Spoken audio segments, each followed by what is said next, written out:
Hello, AP Psychology students. I just wanted to walk you through a unit here. I have some people, sometimes I'm not sure if you're just not quite done or what's going on, but I just want to walk you through another unit just to be clear on what has to be done because it will be the same for every single unit.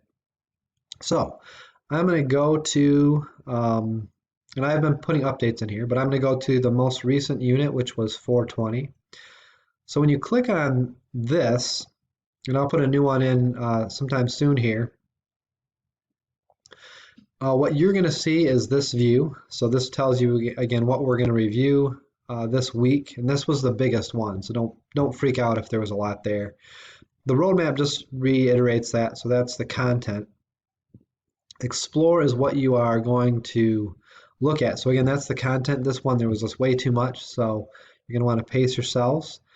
You, of course, may just use a book if you want, but that's just kind of telling you the stuff we're covering. There isn't really anything you're turning in that section.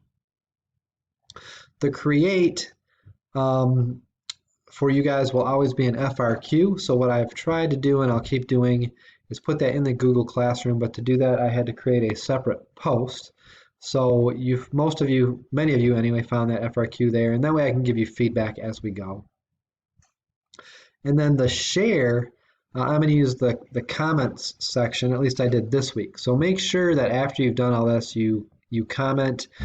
Here I just asked you to go down below and describe what you're worried about or explain how you plan to succeed. So again, that is just these comments right here at the bottom. So that's the format we're going to follow every week. I just want to make sure you guys realize, just if you're not sure what to do, it tells you right here, this is what we're covering, this is the specific stuff, and I'm linking those things below.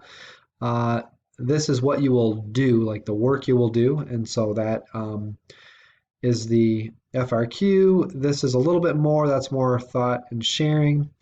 This week what I'm going to have you actually do is read an old response and grade it and share what you think the grade was. Oh, and then don't forget to do the evaluate. The evaluate is mostly a checklist. So by doing this checklist, you can just be sure you did the other things. So don't forget to do that evaluation. That's kind of the first place I go to see who thinks they're done. Then I go back and check, did you actually do the FRQ and the comment sharing. So I just want to remind you guys how this is working. In case any of you are confused, you can always email me questions, but it's pretty straightforward in terms of the format that we are using. All right, again, email me if you have any questions.